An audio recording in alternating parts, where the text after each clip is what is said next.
Okay, I have 3 green check marks. So I think that means we are good to go. Ladies and gentlemen, welcome to the podcasting panel here at INVICTUSCON 2021. My name is James Schwartz, and I am from the Dimension Door podcast. I shall be your moderator over these next 2 days for these tremendous individuals. Today's podcast features Mr. Harlan Guthrie. You know him from shows such as Dice Shame, Malevolent, and of course the Invictus stream, because this is the Invictus stream. You There's guys, a bit of stuff you through should that. know. You It's all should just know. funnel. It's just You funnel should know through. him if you're here. He's running this thing. No. This thing has no running. It's just going forward. Just running forward. We also have Rach joining us from the mythical land of Sweden. Oh no, Karin. Oh, you gotta swap, man. Swapped it. My bad. Rach from +1 Forward. Welcome, Rach. Hey, thank you. Perfect. We have Karin joining us from the mythical land of Sweden. Karin is from the wonderful Y2K podcast and another show in Swedish that I cannot pronounce or read. That's okay. Hi. And of course, we have Mike from Dice Tower Theater. Welcome, Mike. Well, thank you. I'm glad to be here. So I just want to go around real quick. I gave you guys all a little bit of an intro, but we are all from varying shows, ranging from, tabletop RPGs to scripted shows, different things like that. I just kind of want to give everyone in the audience a feel of what our background is and why we are on a podcasting panel. So we're just going to go through. It should be the same screen for everyone. So we're just going to start top left, move to the right, and then we'll do Mike at the bottom and then me last. So Harlan, why don't you start us off? Sure. Hi, my name is Harlan Guthrie. I have a podcast called Dice Shame, where we play D&D 5e.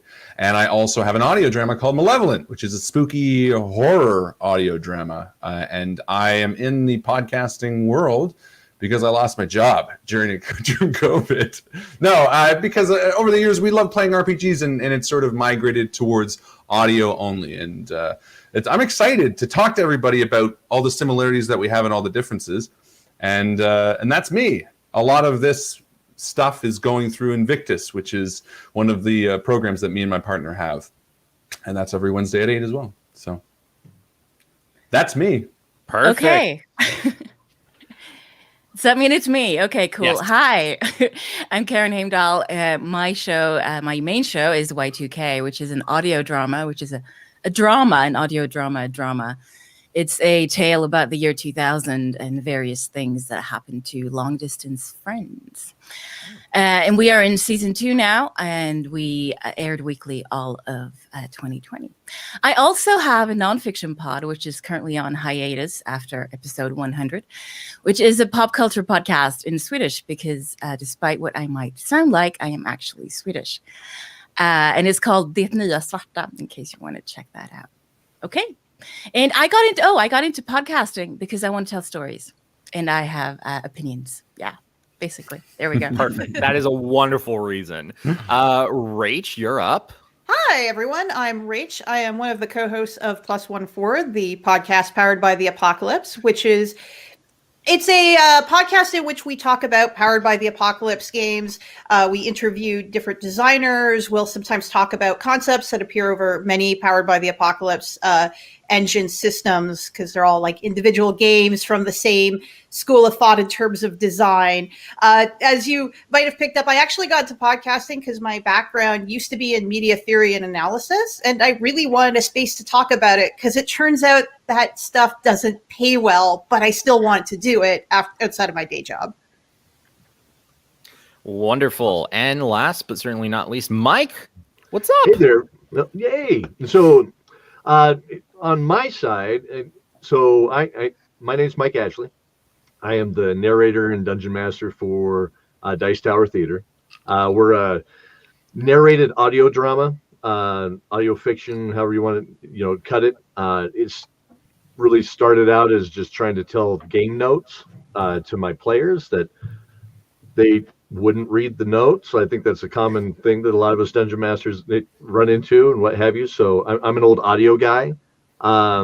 It will probably get into this more as we go, but podcasting to me is actually very new. I've only done it in the past 2 years. I kind of knew about it, kind of listened to a little bit before.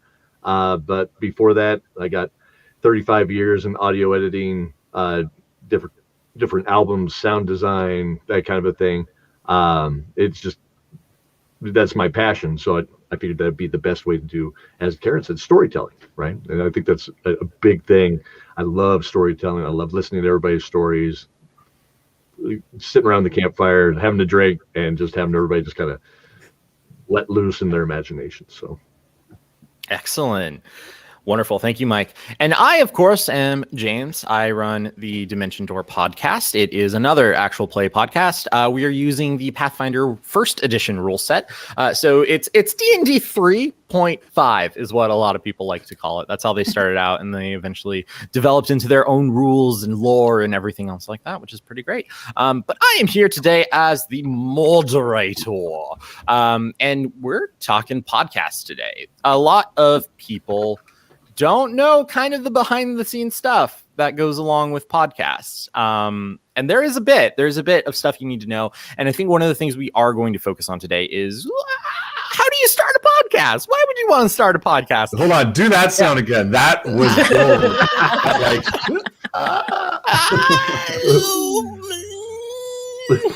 Perfect. My phone ring. Perfect. Yeah, we'll get that. Someone will probably clip that and we'll put it in the goodie bag as a ringtone file.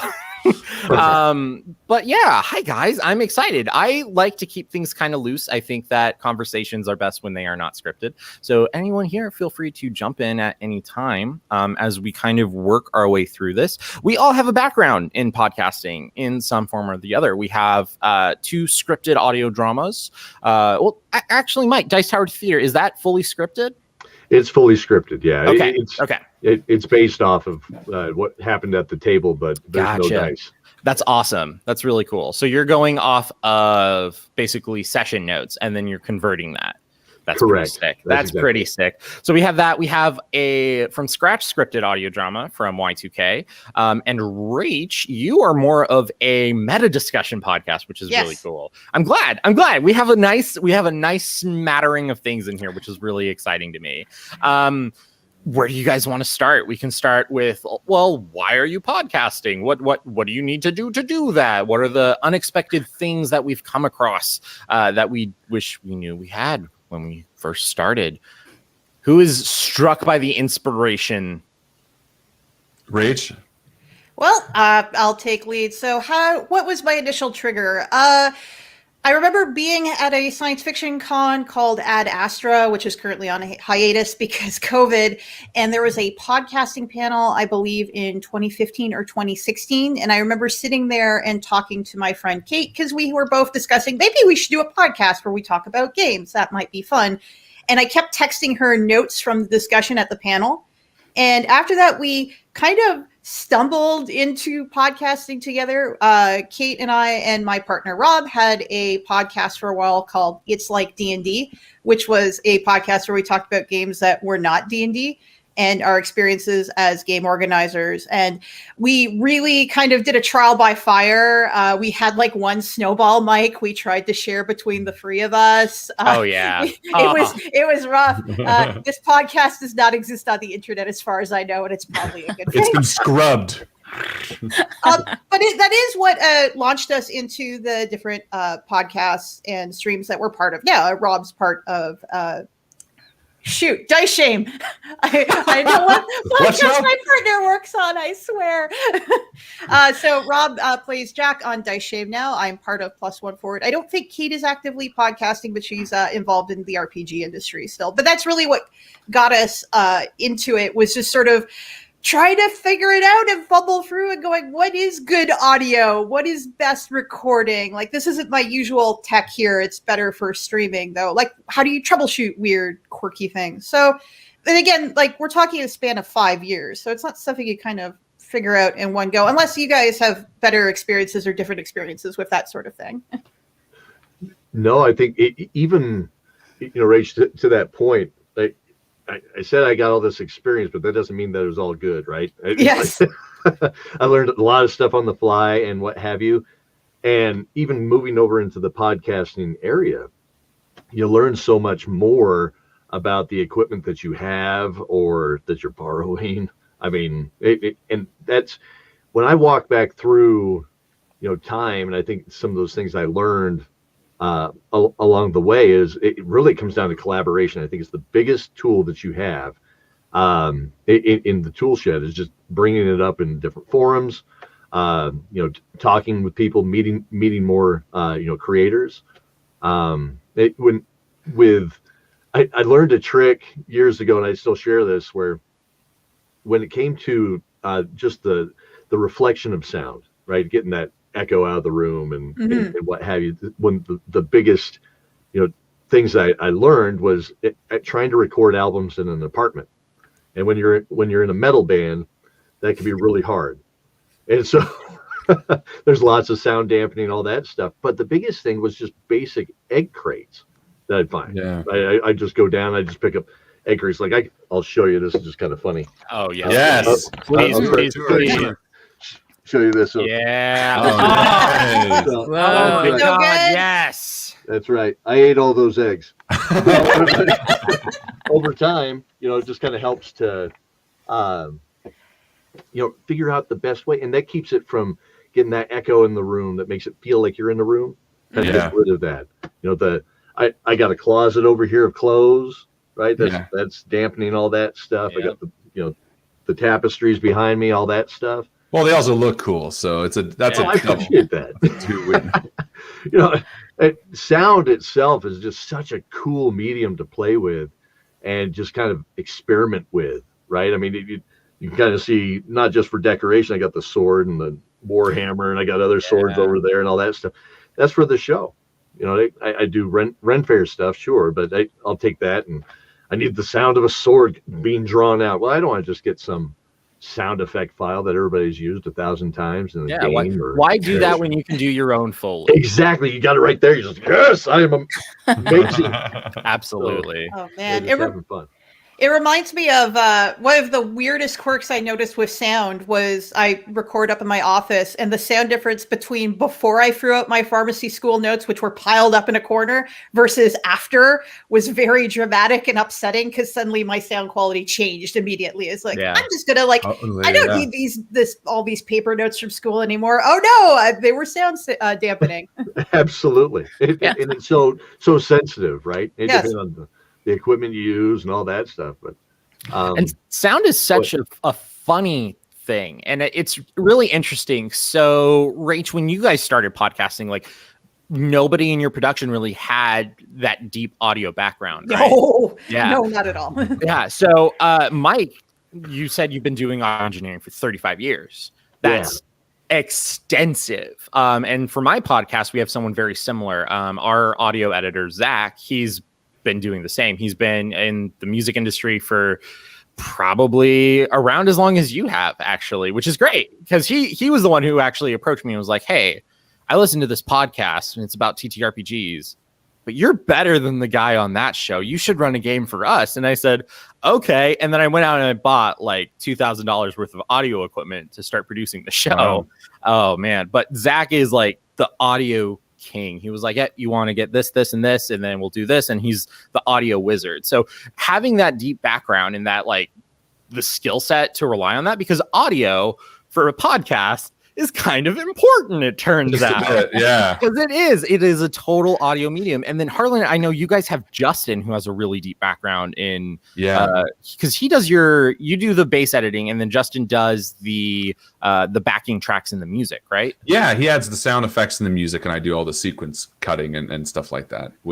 But realistically, for us, it's been a combination of our own experience, specifically similar to Mike, just like stumbling forward and figuring it out. Like with my show, Malevolent, it's very much in the post that I figure it all out. It's very much patchwork. No one ever look at my editing, please, because it's like layer upon layer upon layer. Like to get something to go from this year to this year, it is not the way you're supposed to do it. I do it in like 3 different tracks and like gradually do it. It's very messy.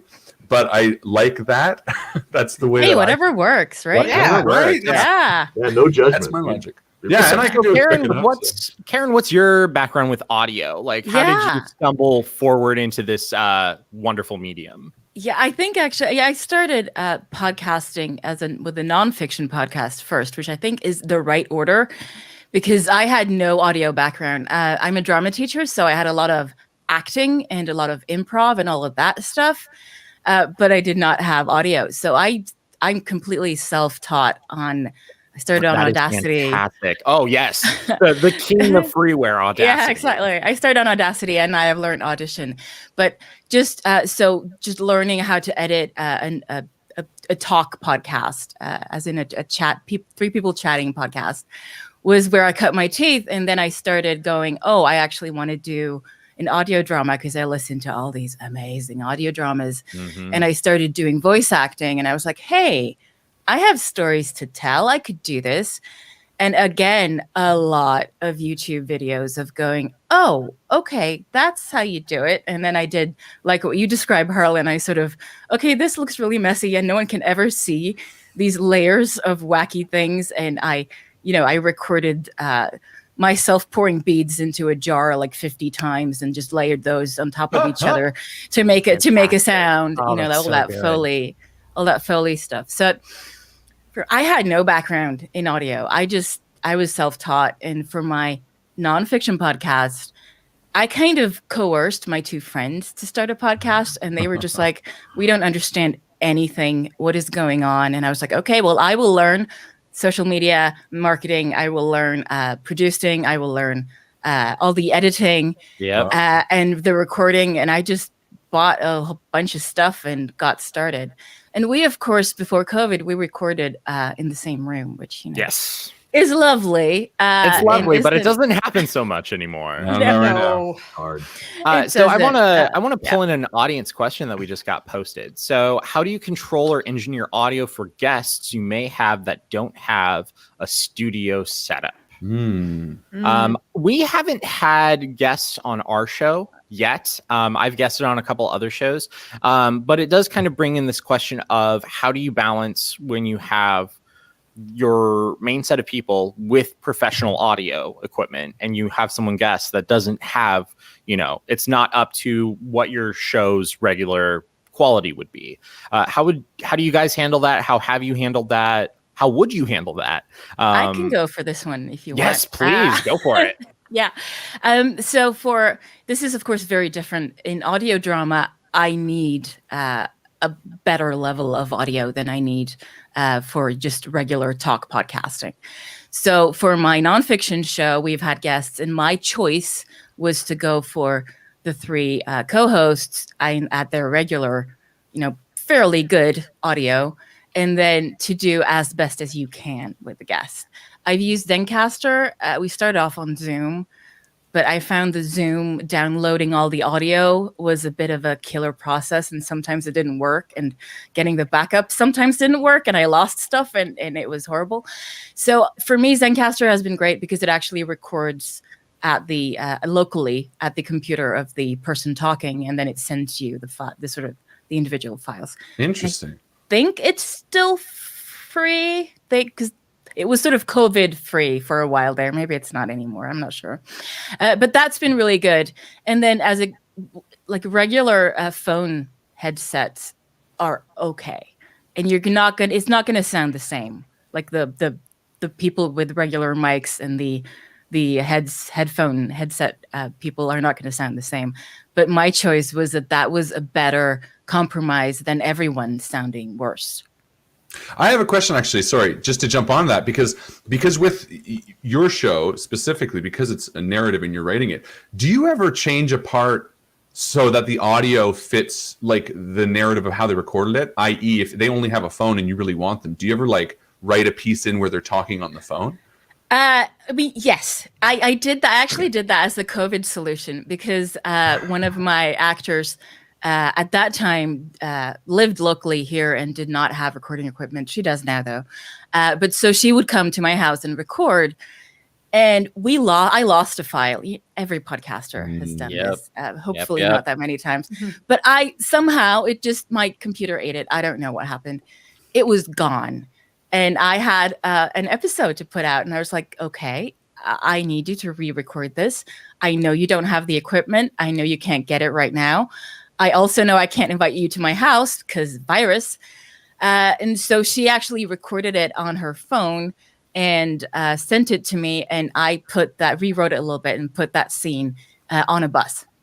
Awesome. I love that. And that works. And it would only work with yours because, Mike doesn't typically have phones in like a medieval setting. And Rach, the interview style of your podcast is which I'm also interested in hearing because yours is narrative driven, but that's so cool. That's so great to be able to write it on the fly, too. Yeah, it was scary. That's awesome. I was really interested to see how you answered that, Karin, because with your podcast, I love how dramatic it is and how it's a single person pretty much carrying that narrative through it, right? It's beautiful.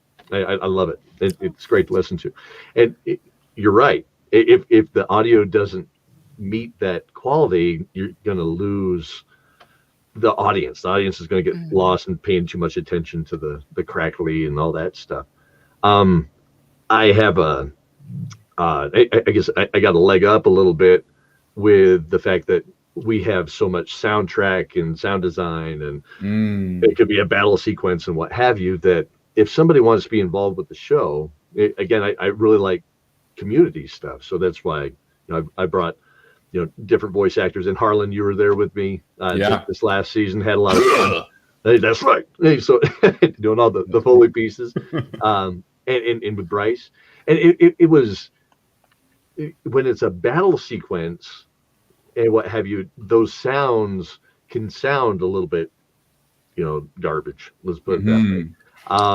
You can kind of hide it with like wind whistling and stuff. Absolutely. You got the wind, you got the sound of the battle, you got everything else that's in there, and then you can take it and just kind of give it polish on top. So what we're saying is the one thing that kind of no editor wants to hear is we'll fix it in post. Yeah, that's you kind of have to. You kind of can. Oh, the scene is raining now. You kind of can. You can, yeah, absolutely.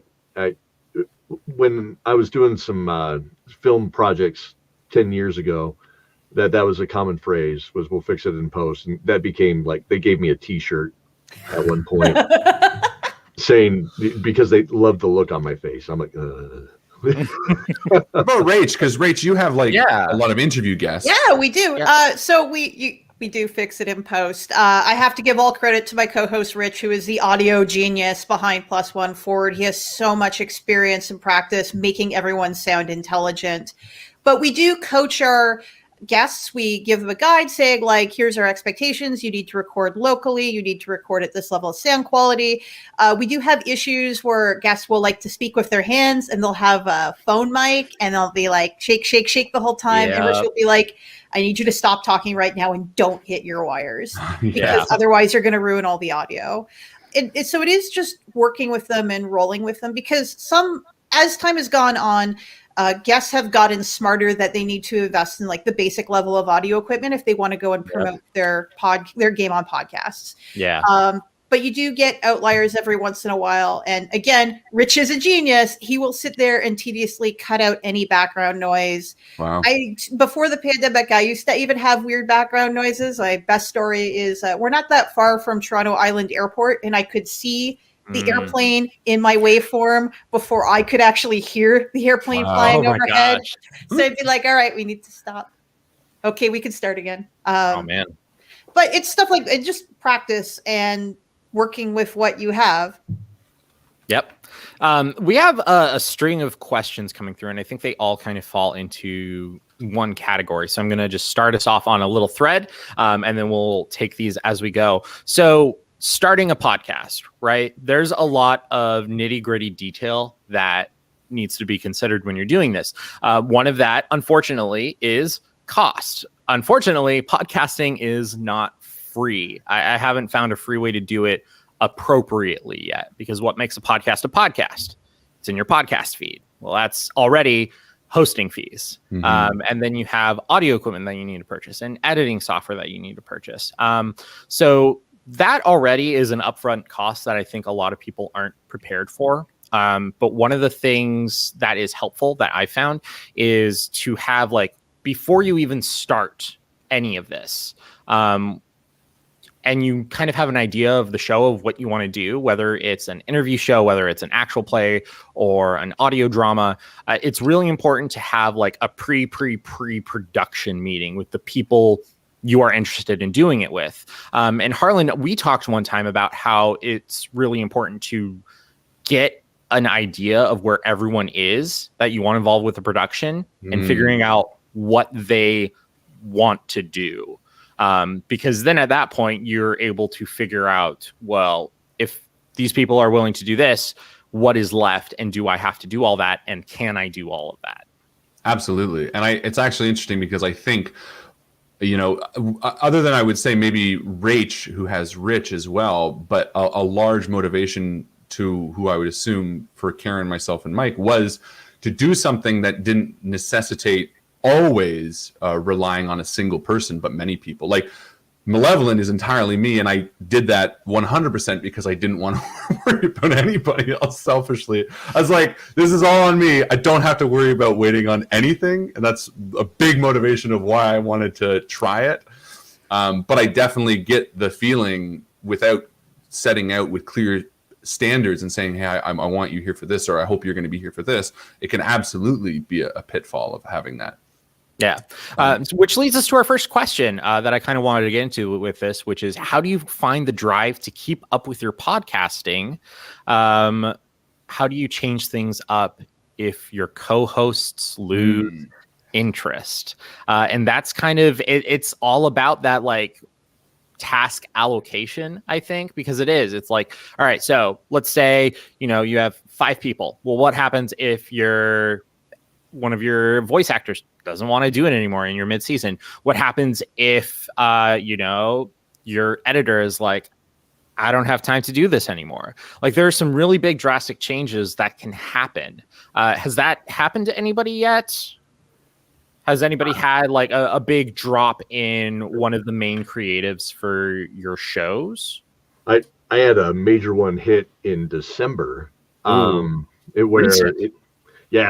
So my best friend since, you know, 6th grade and what have you, he's the voice of our main bad guy, right? So he's the voice of Lord Palace, and he passed away. Oh, and unexpectedly, right? Yeah. Now he went the way that we all kind of wish we could, because he was, you know, he had a beer in his hand, he was at a pool table, and he just collapsed. He was gone before he hit the floor. Yeah, but you know, when I look at it, and I didn't want to recast him because that's Ian. Now, what's funny, and he'd laugh at this, was I have years of voice messages and all this other stuff that I pulled down, and I started chopping it up. And in the next season, I actually wrote script that uses his voice. Oh my God. Oh wow. In there to kind of pull that out and place that in there as kind of like my nod back to him. Yeah, tribute back to Ian. That's fascinating. That's really cool. That is really, really cool. Yeah. So I love the guy and what have you. So that's one of them. But I mean, sometimes you have the voice actor can't commit, especially when with ours, a lot of it is volunteer. Yeah. Right. So can you, and then on yourself, you got to remind yourself why you do it. Yeah. You know, right. And to me, if there's one person that likes it, I'm with that one person. It's kind of like when you're on stage and you're playing a gig or whatever. As long as there's that one person, you know, like you're playing for the bartender. That's what we're doing tonight. And they're like, yeah, cool. Come on over, have a beer. So it's like, as long as there's one person that likes it, you know, go for it. Sometimes that's yourself. Wow. That's 100%. I feel that, because it's like, well, and at a certain point, it's like, well, why are you doing this? Right. And I think we all kind of do it for different reasons, but I also feel like it's the same. Because I know for a fact, none of us are doing this for the money. No, it's Like, all for if the you want ego. to, if you want to get into podcasting to make money, you are a fool. Like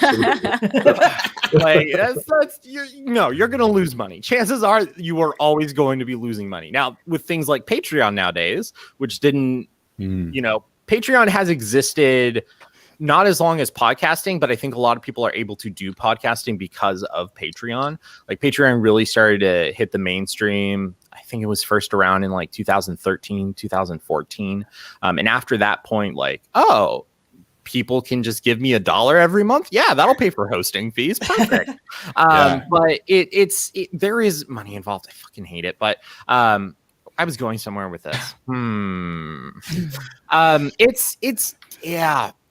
money. Like I said, I'm interested to hear what Karen's view on the co-hosting is. Because I mean, sure. I mean, so what? For one, my nonfiction pod is currently on hiatus because of the fact that because of COVID, for one, but also because of what I outlined before, which is that I did everything and they just showed up and talked. And I kind of said after 100 episodes that, I'm doing another show as well that I'm a solo creator on, and I don't have time. So we're gonna need to go on hiatus, and you are gonna need to learn how to edit and how to market, and then we can come back.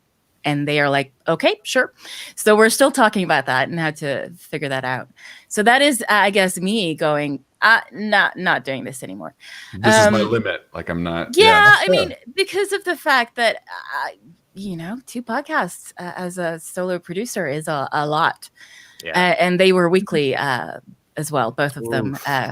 Right now, Y2K is monthly, which is in a way a lot easier. But also, if we're talking audio drama, for season 1, which was weekly, I recorded everyone recorded everything. I had 16 voice actors in total, including myself. And we recorded everything before I even started releasing episode 1, which meant that for all of that season, nobody could drop out because I already had their voice on record. So that was, Smart. That was a way to do that. And before I even said I'm going to do season 2, I checked in with all of my actors and said, okay, I'm going to do a season 2. Are you on board? And if they had said no, then I wouldn't have written an episode about their character and they wouldn't have, been involved. But also on top of that, thanks to Patreon, I can pay my actors. I don't pay myself. It costs me money to do this, but I do pay my actors. And I do think that is one way of saying, of having a little bit more of security, of feeling like we have a contract, for example, I do pay them, and we do have a little bit more of a security there in feeling like they're gonna come through and they're not gonna drop out. But I mean, I do know audio drama creators who have recast roles, and you can do that. And especially, if you're in the sort of sci-fi or fantasy realm, you can come up with all sorts of wacky You're reasons a robot why now. this voice is all of a sudden completely different, So I mean, there are always ways that you can do that. But yeah, someone is saying it's wise planning. Thank you. I'm a planner. Maybe that came through. I'm actually right now planning my second audio drama podcast because Y2K will be over after season 2. And it is going to be sci-fi, and I'm really excited. So that's where my planning head is right now. Yeah. Gotcha. Rach, you're sort of dependent on your co-host a little bit. What about you? Like, have you guys set out your... So for the past year, it's actually been quite challenging because my day job is in healthcare, and it has been a very, very long year. So I found myself working through that challenge with both juggling work stress and the stress of being creative on the side. One of the things we do talk about, talking with your co-host is very important over 2020 and into 2021.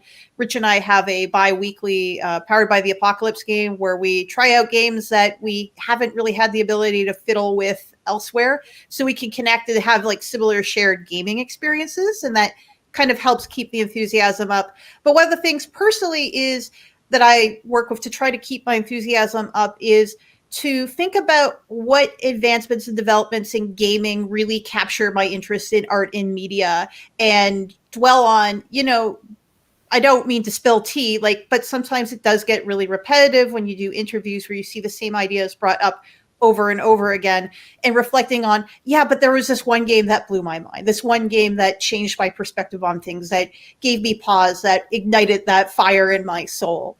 And that's really what I come back to keep my enthusiasm up, to keep podcasting. Cool. Excellent. I like that.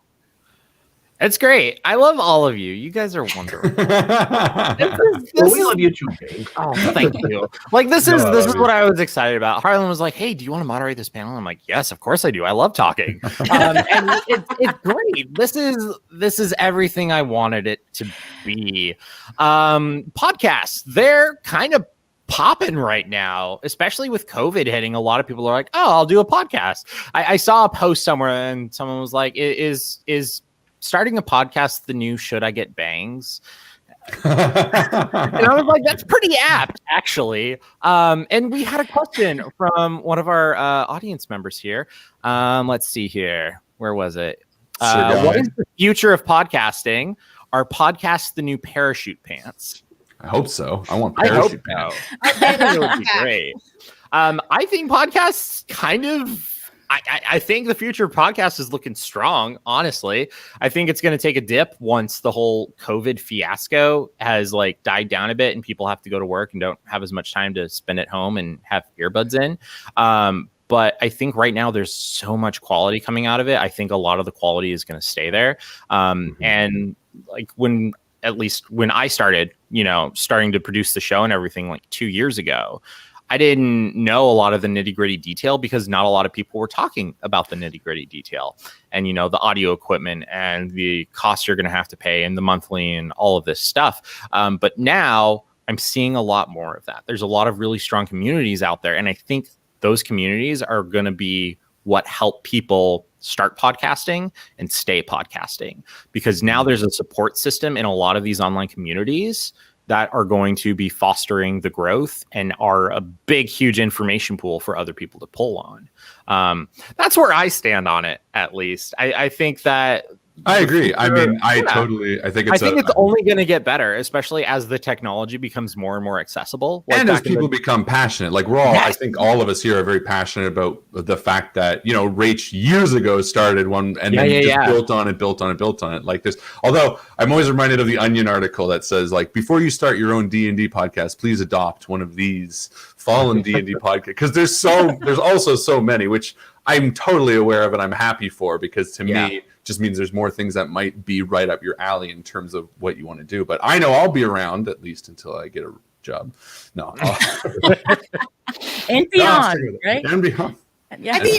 I don't have any data on this, but I think the discussion on is podcasting a fad is something we do see every few years. Is actual play podcasts are super hot right now. Are they going to burn out? Which makes podcasting, I think, more of a trend. However, again, with someone with a background in media and art, any enthusiasm that results in people making things and being creative, I'm 100% behind. And yes, we are in a very unique position right now. And it's not just podcasting. I think it's the creative pursuits in general. Is people are stuck at home. They have a lot of downtime and they're like, well, what did I always want to do that I didn't have time to do? Yeah. And I think we're seeing this as an offshoot of that. That makes also sense.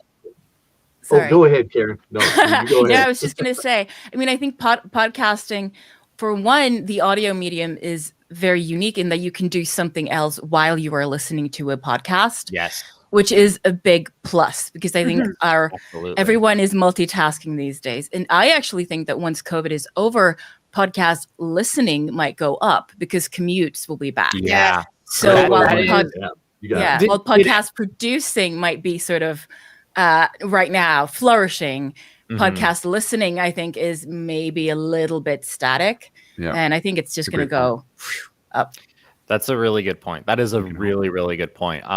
Mike, what did you have to say? That's exactly what I was going to say. Perfect. Oh, sorry. That's excellent. No, you're fine. I appreciate that we're on the same wavelength. My commute into work was where I listened to a lot of my peers. And then when COVID hit, didn't really get the same attention. And so I switched from doing leather work, listening to music to, listen to podcasts to try and still get that in. But Yeah. Yeah, I don't know about you guys, but when COVID really started hitting and all the stay-at-home orders started to hit, we saw a dip in our numbers, and we saw that, and we were like, "Oh no, people aren't liking us." And then we saw the correlation. But I think a lot of people are adjusting. Like you said, Mike, you would listen to music while other working. Now you listen to podcasts. I think a lot of people started to prioritize podcasts over other things as they realized, hey, I can drive and listen to a podcast. I can do the dishes and listen to a podcast. And now our numbers are better than ever, which is, nice. Partially because we're now just over a year into our show. So now we're starting to gain more traction, and we're still on that steady incline for growth. Did anybody else see like a really huge downtick in the listens when in like the, March, April, when things were really starting to be new and different? yeah. I mean, not huge, but yeah, I saw a dip definitely. But it did, as you say, sort of kind of dip and then go up again a little bit. So yeah. And everyone else is nodding. I think our numbers were skewed a bit because we had an episode with Wizards at that time. So yes, that's right. Offset us a little bit. But no, I definitely get that vibe generally in the community, and I'm sure if it was the case with us, it probably would have been across the board. We were just lucky.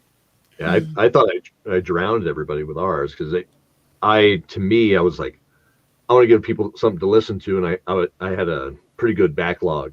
So I had like 4 episodes that were done and just kind of waiting to go into the sequence. So instead of waiting every 2 weeks, I was like, hey, I'm going to just dump these out as I get them done. And so we, slid through that season really fast. And when I went back and looked at the numbers, I didn't see the tick I was expecting. I was like, oh man, did I make everybody not want to listen? Did I just like talk too much?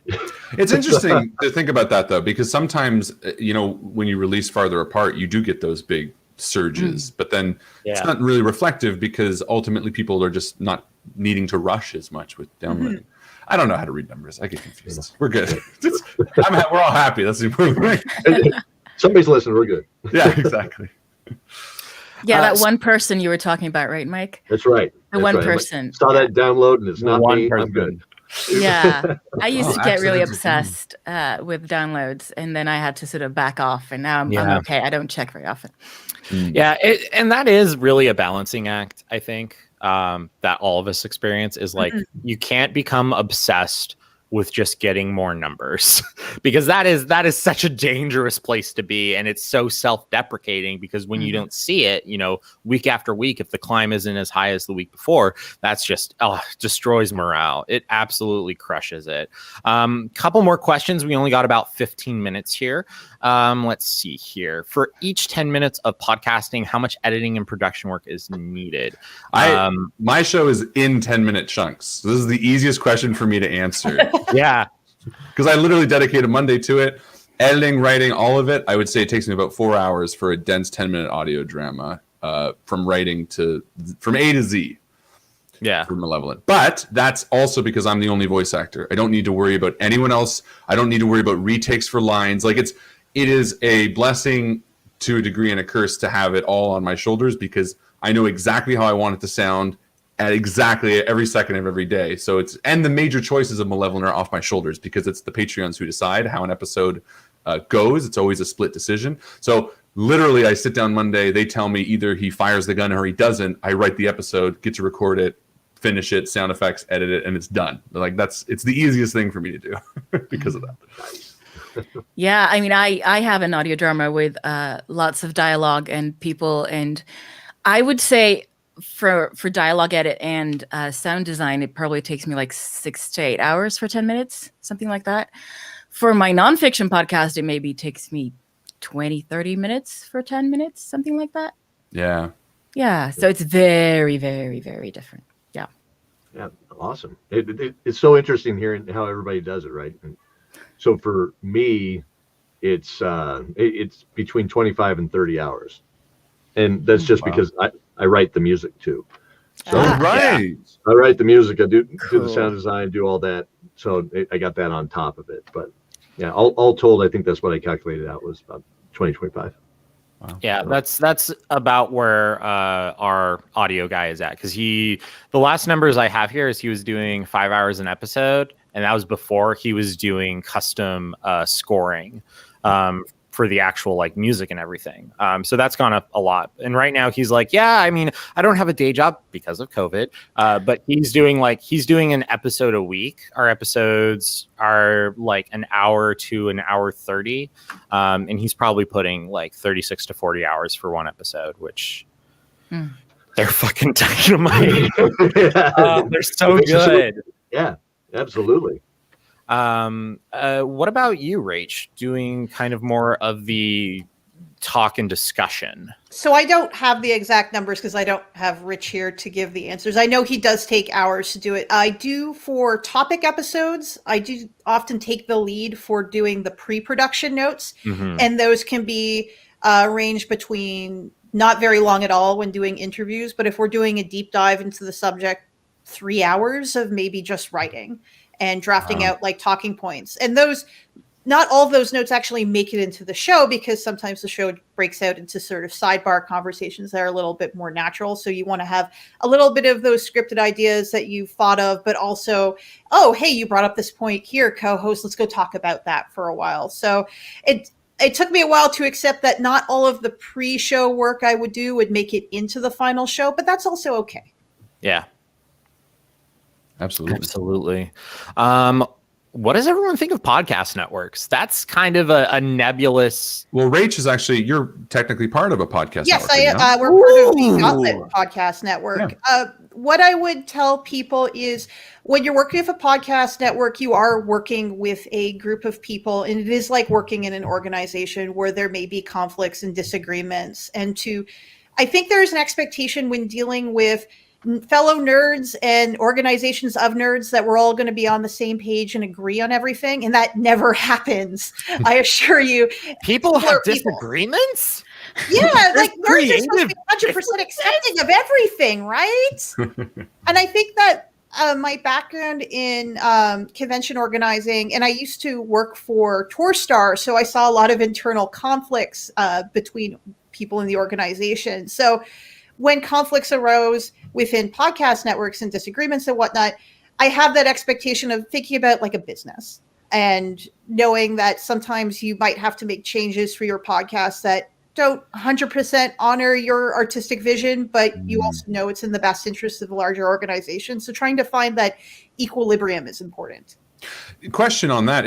So part of this network, do they give any sort of help with sort of the social media front of things? Yes. Or is that we have the Gauntlet social media networks, and there's also the Gauntlet Play community. So there's like a audience there. There's a community there of people. And so it does mean when you have a podcast network, you do have an audience that may have interest in your podcast because they're interested in other podcasts, and you can cross promote them. We're awesome. A little bit unique as Plus One Forward. We're kind of, I don't want to say this isn't meant to be a derogatory thing. We're a little bit unusual because most of the podcasts are driven by Jason Cordova, and we don't have Jason really involved in the production of our show. So we're kind of like this weird outlier, but we're happy to be part of the network still. Cool. Very cool. So besides doing kind of more of the advertisement and having a bit like a larger audience pool, what have you found are like the biggest bonuses of being part of a network? It's been a really great way to find potential guests because it gets your name out there, and you're able to say, hey, you listen to this podcast. Also, we're Plus One Forward. One of the things we did find is Gauntlet podcast will bring on guests to talk about their games. But if it's a Powered by the Apocalypse game over Plus One Forward, we're like, no, we want you over here. We want to go interview you for your Kickstarter or for your game you're launching. So that's been like a sort of like a secondary way to gauge guest interest and to grab names and contacts. Cool. Awesome. All right. So we have 8 minutes. And this next question kind of rolls back a little bit into what we were talking about before. What is one piece of equipment you would recommend a wannabe podcaster to purchase? I think we're all going to have about the same answer, but who wants to start? I'm going to go against the grain because I'm going to guess most people are going to say microphones, and I'm going to disagree because I'm very particular about editing software. I can't use, like, I have Audacity and I have a few others, but I'm very particular in being able to layer sounds and stuff like that. So I am always first and foremost trying to look for really good quality editing software for me. And what software do you guys use? We use Ableton, which is a really fantastic program. That is a fantastic program. That is, it's highly recommended. It's that Ableton and Logic are way up there. And like, to me, it's a necessary, because with the amount of work that goes into a show like Malevolent, where it's just very, very detailed and dense, I need a lot of working space, and I need it to be very quick in order to, pull all that stuff. Otherwise I get frustrated and I walk away. So question is, how much was your Ableton license? I don't know, actually, because I got a really awesome benefit through it. I work for another company doing proofing of audiobooks. So, in fact, Justin, I work for their company, Sound Booth Theater, which actually the creator of Sound Booth Theater is going to be on the voice acting panel tonight at 5. But I work for them, so it was a benefit to me because that was part of working for them that I got. So I'm very fortunate. Who wants to go next? What is the one piece of equipment you think a wannabe podcaster? Well, I mean, we're going to say microphone, right? Yeah. Because, of course, how are we going to podcast if you can't record? I actually started with a mixer and a bunch of cheapo dynamic mics. And I think if you're going to do, especially if you're going to do nonfiction podcasting, I think dynamic mics are good because you don't have to sound treat your room as much. I mean, you have to do it anyway, but you don't have to do it as much as you have to do with condenser mics. And a lot of the USB mics that are recommended to newbies are condenser mics.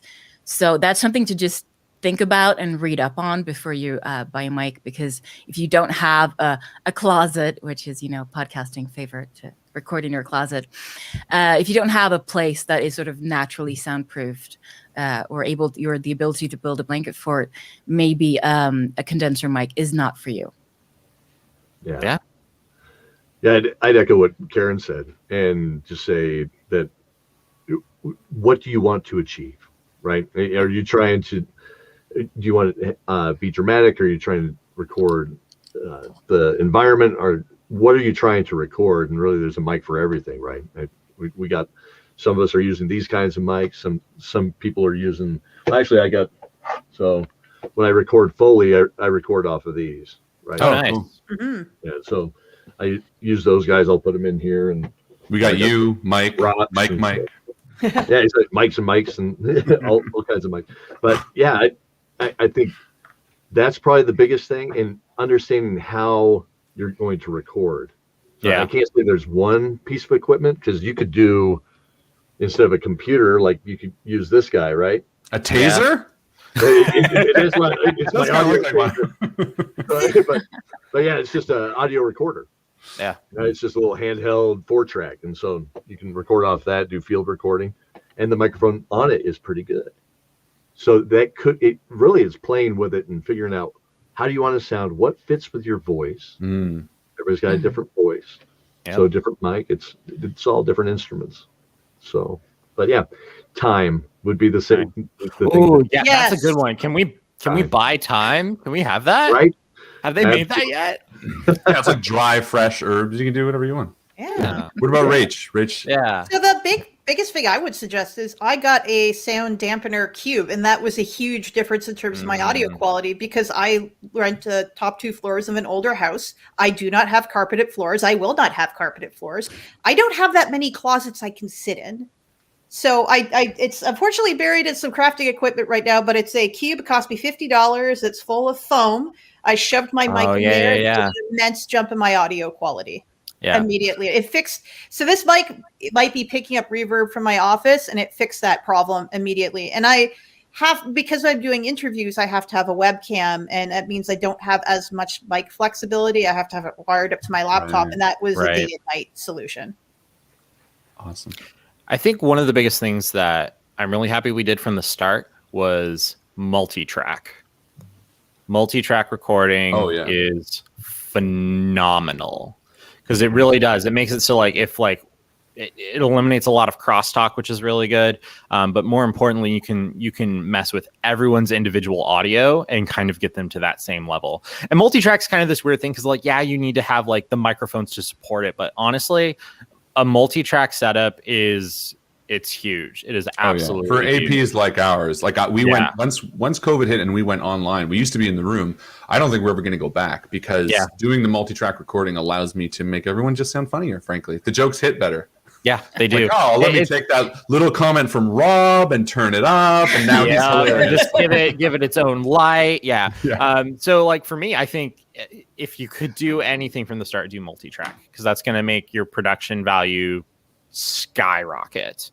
All right, we have 2 minutes left, ladies and gentlemen. Thank you guys so much for being here. Let's just go around the room one more time. Plug yourself, plug your shows, plug whatever else you want to do.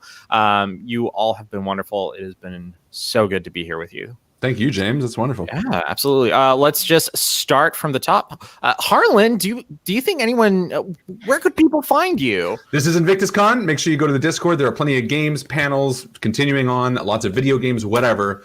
People hanging out, chatting. It's a great time. Go there. Malevolent is a show. It is a Patreon exclusive weekly show, but it also has public monthly releases. Check it out. It is a horror audio drama, and I'm very proud of it. Also, Dice Shame is an actual play D&D 5e podcast. Check it out as well. Beautiful. Karin.